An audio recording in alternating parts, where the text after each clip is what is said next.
Sherry, am I right that you were originally brought into Tiny Toons to mainly write for the Babs Bunny character? Yeah. Since that is the case, and you also invented Slappy Squirrel, what I really like about your writing is...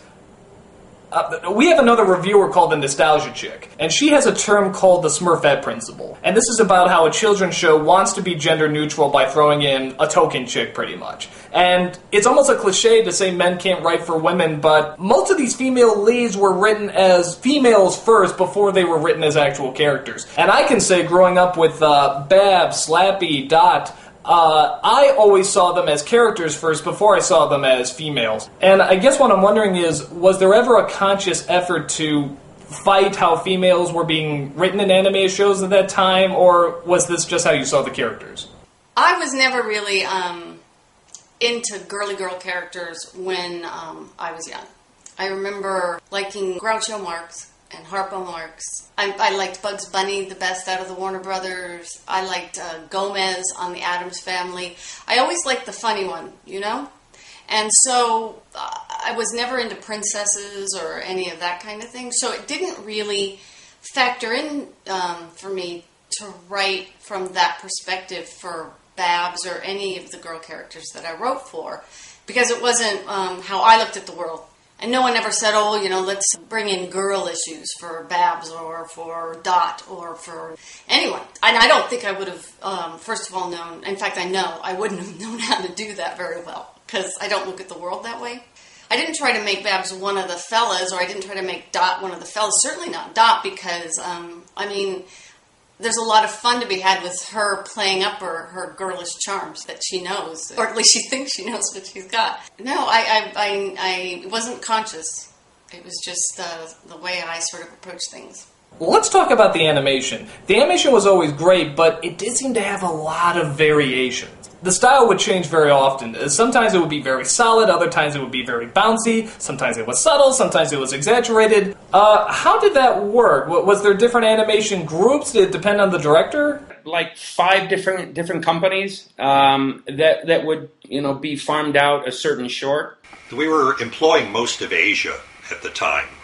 We had studios set up all over Korea and Japan, New Zealand at one point. There was a company called TMS. There was a company called Wang. Like ACOM, I think, in Japan was one of the top studios. Whatever you sent there always came back looking great. I could see that, like, Wang had a style of drawing the Warners that was a little bit more roundy. ACOM was a little bit more, you know, angular and stuff. So, yeah, each company had its own way of doing it. And then other studios, it would depend on, you know, what they were up against. You wouldn't always get their best crew. You know, we'd get it back, and it would literally look like, you know, Yakko's eyes were melting off his face. And you'd be like, oh, we're in trouble. Certain ones came back so hashed, you know, you couldn't save them in editing. You had to try and make them into something else. There would be a detailed storyboard about exactly what would happen. Then the timing person would come in and say, okay, the gag from Yakko to go from this position to this position is so many frames. These days, there isn't as much control. You sort of just, you know, show them your storyboard and you ship it over and you kiss it goodbye and hope nobody looks really gross. Now, let's talk about one of the biggest factors on the show, the music. Particularly the songs. We all know Richard Stone did incredible scores and incredible music, but with every episode there had to be a minimum of like 2 to 5 songs in an episode, many of them using public domain music or satirizing famous musicals. How did writing songs for the show work? Did the writers come up with it? Did the musicians come up with it? Was it sort of both? We had, you know, done a lot of music in improv, and so we were used to throwing it into, you know, into sketches. I think for me, what really got me interested in including more music was that it paid residuals. When we all found out we would get extra money for writing songs, we wrote a lot of songs. No. For a while, everything I wrote was a light opera. We had so many great music composers, people scoring the show. Richard Stone and the Bernsteins. Sometimes we would throw them some lyrics that they would also have to turn into little jingles and everything. You would write the lyrics first, and then it was up to Richard Stone to find a way to make it sound like the original, but not so much that we'd get sued. What can I say? I love the lyrics. And the musicians were great. They knew exactly how to craft the songs to stay within the legal limits at the time. Anybody could do it. Everybody did it. Everybody. I can't think of anybody that didn't write at least some songs. Our legal guy, we had one legal guy who'd stop by once every 2 years. He goes, yeah, you guys are doing fine. You're staying off the, you're not getting us any letters from lawyers. So yeah, they were masters. Richard Stone and our other composers were masters at keeping it, just one side of a phone call. If I were a rich man, if I were the gut pigeon, cooey, cooey, cooey, fettuccine, cream sauce, parmesan. Then we had a guy like Randy Rogel who comes in, and he was working on Batman, and he said, hey, Tom, he walked up one day and said, I got this little song, I wrote it a year ago, and it wasn't particularly written for Animaniacs, but I said, I think it would be cool for your show. And so he played it, and everybody that heard it said, yeah, we should have Yakko. We got Rob Paulson sing this and put it in the show. It really didn't have anything to do with any other part of the show, but it was turned into Yakko's world. United States, Canada, Mexico, Panama, Haiti, Jamaica, Peru, Republic, Dominican, Cuba, Caribbean, Greenland, El Salvador, too. Talk about hits on the internet. I mean, people remember the show for this song. Bolivia, then Argentina, and Ecuador, Chile, Brazil, Costa Rica. So once we had Rogel aboard, we said, hey, yeah, Randy, you can stay. And then Rob Paulson, who was so amazing, is so amazing that he could deliver on a song like that, right? I mean, I've seen him do it live. I can't even believe it. He's amazing. Costa Rica, Belize, Nicaragua, Bermuda, Bahamas, Tobago, San Juan, Paraguay, Uruguay, Suriname, and French Guiana, Barbados, and Guam. I actually tried memorizing that song when I was a kid. I don't recall doing very well. I think I got up to Canada. But yeah, it's obviously a very well-written song. My son took the AP history test, and he said kids in the class were singing the President's song before the test.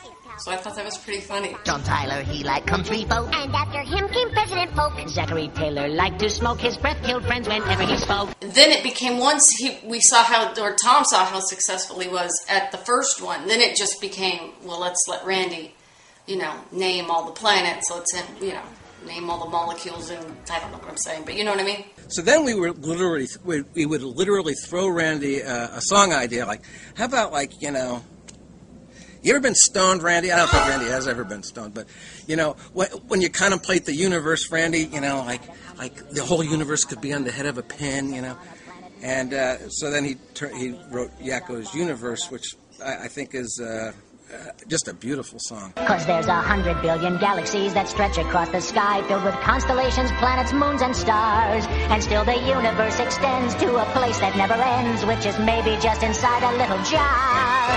He really took it to the next level about, what a song for Animaniacs is going to be. And then Deanna, I think she did a whole Goodfeathers parody that was all singing and stuff.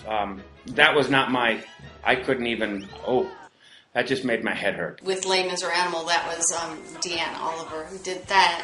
And she was very familiar with the musical, obviously. Master of the house, dialing out the charm, ready with an handshake and an open palm. Written in the book, got an for tear, took a little nibble from a derriere. Now, how on earth did you guys get Bernadette Peters? Because that wasn't just a walk-on cameo, that was one of the main characters. She was in the opening credits, and she's pretty much a goddess of Broadway. I mean, she was huge. I think, honestly, I think Steven Spielberg's name carries a lot of clout. Andrea Romano and Tom Ruger sort of had talked about it and said, she would be great.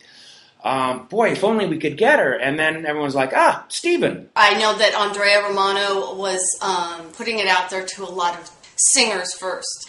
And somehow she got through to Bernadette Peters' people, and she said yes, which was amazing. At the end of the road is a city of light, the city of romance, where they drink, make merry, and dance, and with any luck at all we'll find shelter tonight. We were very lucky to get her. We would have to sort of work around her schedule. She would come out once every month, and maybe we'd do 2 or 3 of her cartoons then. And so she would have to learn and sing. There were at least 2 songs per cartoon. Some of them were like ballads and big whopping songs. There is a flat in Gay Paris, safe on a tree-lined avenue. She's a performer. She didn't want to do these things like that. I mean, she needed to hone them. And then what a treat to actually go into a recording session and actually get to hear her sing in person, because it's just astonishing. Out here in the shadows and out here is a promised land out here. And, you know, some of the performances are almost like, they're almost touching, haunting, you know. This place